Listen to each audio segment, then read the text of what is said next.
send my roots to work as hard as I do. Been on the money train looking for more better blues. Them school days, no class act, I was breaking all the rules. Life's a boomerang and I had nothing to lose. Another boy in the hood is how it come across. I feel like Dr. Doolittle, but the money talks. They yelling he got game, I'm not the one to ball. This just some fresh soul food for every one of y'all. Yeah.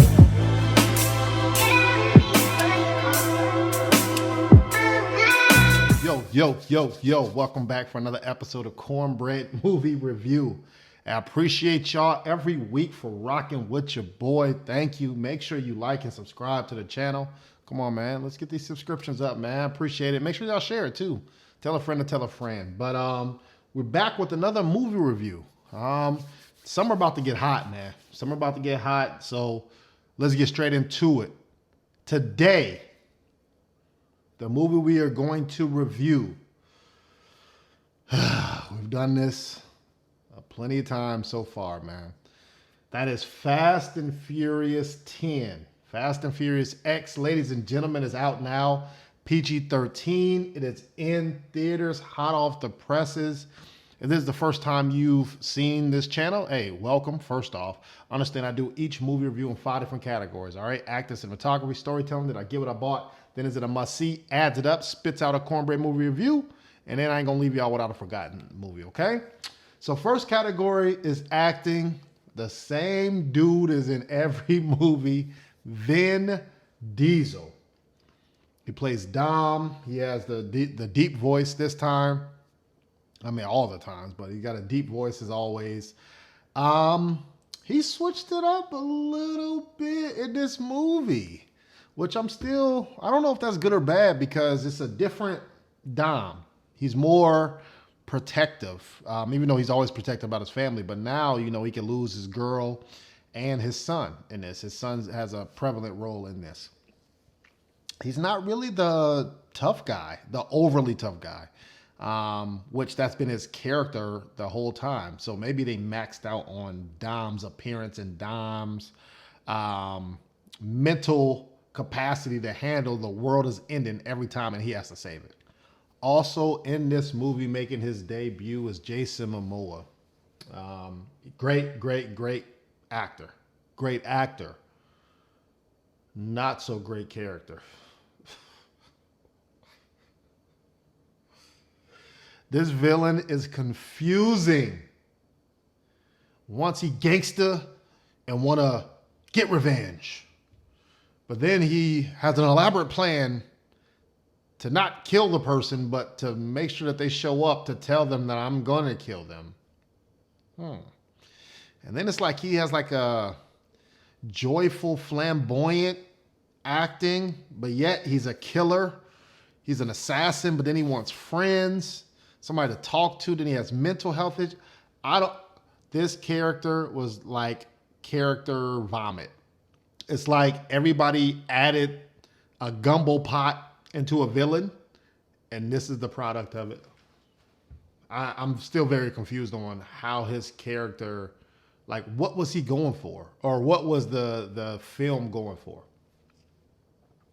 Also, I felt bad. These are damn near Oscar-worthy actors in this movie, man. These actors have been in phenomenal movies, and I'm watching them burn before my eyes. Watching them on the screen. Like, this is not them. I don't know. This has become more of a, you guys seen Scary Movie? That's how this is becoming. Where you have all the top actors and cool actors, but it's kind of like a comedy to me. It's not, they're not doing anything in the acting category. This is not challenging them at all. If anything, it's probably challenging them to be serious in this movie. And then they got my man Tyrese Soft, bro. What is going on? Like, he used to be, man, Fast and Furious 2? Come on, man. He used to be that dude. He was beef silly, but he ready to throw hands and get down. And this is like everybody's joking on him every time. Like, I don't know, man. I disappointed in the acting, man. So for me, the actors, the totality of it's going to get a 2.5 out of 5, man. I can't do it. Can't do it, won't do it. Next category, cinematography. This movie is 2 hours and 15 minutes. And that's not even the worst part. This movie, stay with me, ladies and gentlemen. This movie is $340 million to make. $340 million to make. That's more than any movie that I've reviewed ever of all time since I reviewed. The max has always been like 300, 310, and that's Spider-Man Marvel character-esque. This is Fast and Furious, and they threw they emptied the whole account on this movie. I think Vin Diesel got like 20, 30 million just to make the movie. Come on. And I've said it before, just because you throw money at a film doesn't mean it comes with creativity. And then we're going to get into that, man. Certain locations, they went everywhere. I really hope they was at this location with all this money. They was in LA. They was in Rio. They was in Rome. They was in Naples. They was in London. And all that, and they didn't say Atlanta. Come on. Stop disrespecting Atlanta, man. You know, every movie filmed in Atlanta, so stop disrespecting it. And with all this money, it was so much CGI and unreal stuff that was happening. It should have been a sticker that said no cars were harmed during the filming of this movie. It seemed like there was only 2 real cars, and that was like at the car show or whatever they did. But other than that, all CGI. Cars got unlimited health. Like, didn't nobody pop a tire? Not one time? Like, come on, man. We got to do better. Come on. We got to do better with that. A couple slow-mo and great hand-to-hand combat scenes. So those are a couple positives that I did like. You really couldn't tell too much CGI. I mean, not CGI, too many stunt doubles. If they were fighting, they were kind of turned. So it's like they look like them, but then they doing the hand-to-hand stuff. So I think that was pretty good. But other than that, very, very, very standard and average for me for cinematography for the amount of budget that you guys got. It looked like it was all computer, man. So for me, cinematography is going to get a 3 out of 5. All right. Next, storytelling. You got 10 years ago, the main villain in Fast 5, and then you have his son that was there to avenge his father dying, right? I also don't know are we in the future or is this still current? Like, are we still in the timeline of like nowadays, or are we? Because they had a lot of future gadgets, but it's like I don't get no timeline. We got to do better with that for the next one. I think it's 2 more, so we'll talk about that later. Now, let's talk about the good stuff from the storyline. All right, now let's talk about the bad stuff from the storyline.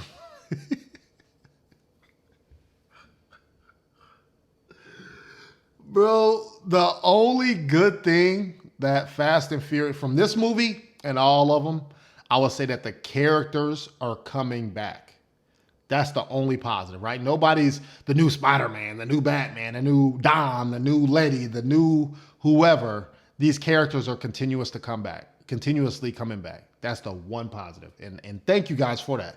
I appreciate that. Especially like with all the Harry Potters and stuff. Like when you get up to 8 to 10 movies and you have the same character development or same character loyalty and same character accountability, I appreciate that. That's the one good thing. Not a bad thing, bro. I said plenty of times, I'm like, man, where did I get this from where they just bring back dead characters? Like, it's no point. Like somebody died and they just come back. And I thought of 2 reasons or 2 TV shows, movies that started this. And Fast and Furious is one and Walking Dead is the other. Where it's like characters die, but then they come back. So it's like they kind of made it normal now. But that is a bad thing for me. One thing that irks me to the core, and I've seen it numerous times, is everybody got high-tech gear. Everybody got helmets, talking to people. Like they about to run a whole operation. Everybody communicating. Dom still has a radio. Yeah, I'm right here. He got one hand driving and he has another hand with the radio every scene. Yeah, they're right here. They're on me. They're my bumper. I'm on the way. Bro, why don't you get the earpiece? Why don't you get the new car surround sound something so you could drive? Like, hey, Every scene you got a radio when you're driving. That's terrible, man. Come on, we got to do better, especially if this is the future. Then you have a scene that's 15 minutes long of a bomb just rolling. So not only does the bomb hit everything known to man in the city, it don't blow up. It's actually on fire, it doesn't blow up. And where were they at? London or somewhere? Where is the whole city like this at a slant? Where the bomb just keeps like gravity don't play a real part, or like they made it a perfect sphere where it's a perfect ball that just keeps rolling. Like terrible writing, terrible. And then y'all gonna sneak in the sun jumping from car to like. I couldn't do it, bro. You could tell by how joyful I am on how much I enjoyed this movie, man. So for me, storytelling is going to get a 2 out of 5. This is probably the worst, this year, probably the worst storytelling I've seen, bro. It was no point. Things won't even make a sense of why people were mad at each other, but then when they should have been mad, they weren't mad, and then they'll fight, but they didn't say why they were mad, but then they're best friends, and then Fast and Furious, I don't know. Y'all are a lost soul right now, man. We got to do better, man. But 2 out of 5 from Cornbread. All right. Next category, did I get what I bought? This movie was in the big theaters, man. The big seats. Thinking it was going to sell out. I don't know if it did or if it didn't, but it was in the big theaters and not one of those little corner ones. So, for me, it's probably standard ticket, $10 to $15, depending on the night you go. And if you want to see it in IMAX and stuff like that, I'm sure that it'll range in about $20. Now, Fast and Furious, I'm not a car guy, but Fast and Furious has some pretty cool cars in there. Usually, this is when certain companies like highlight their new car that's coming out through this movie. So it's nice to see the freshest and inventive vehicles that's coming out in 2023. And it's always good to see Paul Walker, bro. Always good to see him. I don't care if I get 5 seconds of Paul Walker at every movie coming out for the Fast and Furious. I always want to. It's always good to see him, man. He was a good actor. He was the core to this franchise, so it's always good to see him.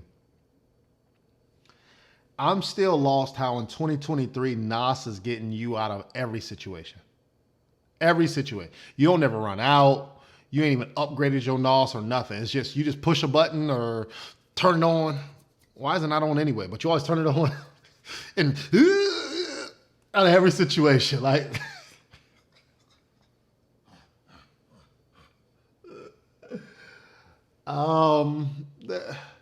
it felt good, the nostalgia of the race monologue when they're in the streets and the girls are dancing, everybody's having a good time, the cars roll up and they're about to race, which is pretty cool, but it's like they race for what? And then as we progress in every Fast and Furious movie, a new character learns how to fight, bro. Next movie, the baby gonna know how to do martial arts, bro. I don't understand this. Now Mia can fight? Mia only say 2 words every movie. Now she a martial arts goddess or something. I don't get it. There's no door safe in Fast and Furious at all. Any door, they punching through it, elbow through it, or kicking through it. Nobody turns no doorknobs at all. Ain't no point of locking no more doors. They gonna get through, automatic. And then how is every villain the next movie best friends? How?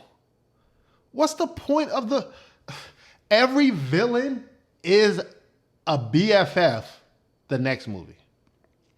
And then magically they got, I don't know, doppelgangers or like I got a twin, or we're really blood related. We're cousins to the third power. Me and your mom went to preschool together, so now we're best friends. Every storyline, every time, every movie. Come on, man. We got to do better with this, man. So did I get what I bought? Just because of Paul Walker and a couple of these racing scenes that brought it back home, because that's why I started watching this, you're going to get a 3 out of 5. Everything else, dog water. Come on, man. We got to do better, man. And then last category, is it a must-see? This movie is 1 of 3. listen to me. This movie is one of three. And I'm going to review every last one of them, man. They also one end credit, so make sure you stay and for that. There is one end credit. I get PTSD every time as soon as I sit down and watch like the first 5 minutes, I immediately get ill because I'm like, I'm about to watch this 2 or 3 hour movie and I know I'm not gonna like it, man. Like I automatically from the credits, I just start dinging this movie and writing stuff down that I dislike or doesn't make sense. But I've seen them all. I don't know if I'm hooked. It's like it's like a bad drug that I'm trying to get off. I'm in rehab right now, trying to get off, and it just keep calling me. But if you've seen, it's about 3 solid movies out of the 10. I would say Fast and Furious 1, Fast and Furious 2, and I would say Fast 5. I think the first one with The Rock when they were in Rio. I think that was pretty solid. But all the other ones, y'all can have them, man. Tokyo Drift straight. But for me, is it a must see? I'm gonna say a 2.5 out of 5, bro. Wait, even though this is a blockbuster movie, on execution, it's not. It'll probably be streaming pretty soon, man. So for me, overall, Fast and Furious 10 receives a 2.5 out of 5 from Cornbread Movie Review. Check out my 2023 movies. Come on, bro. We rolling through this thing. Summer about to get blazing. We finna do some reviews with that, man. So today's Forgotten movie, that's a movie that you never heard of, you forgot, or you definitely need to double back and watch, okay? This movie came out in 2019, so it's pretty new. And this is where the strippers had the power, man. Strippers Had the Power, 2019, based off a true story, too. I don't know how true, but it says based off a true story. Can you guess what movie it is? That's right, you guessed it. The movie is Hustlers, ladies and gentlemen. Jennifer Lopez is in this. It's a comedy drama, also like Constance Wu, but it's more of a women empowerment and it's a cold world out there. Cold world, but Hustlers, go check that out. Go check out Fast and Furious X and check out me, Cornbread Movie Review. I'll be back next week with another episode. Holla at your boy. Peace.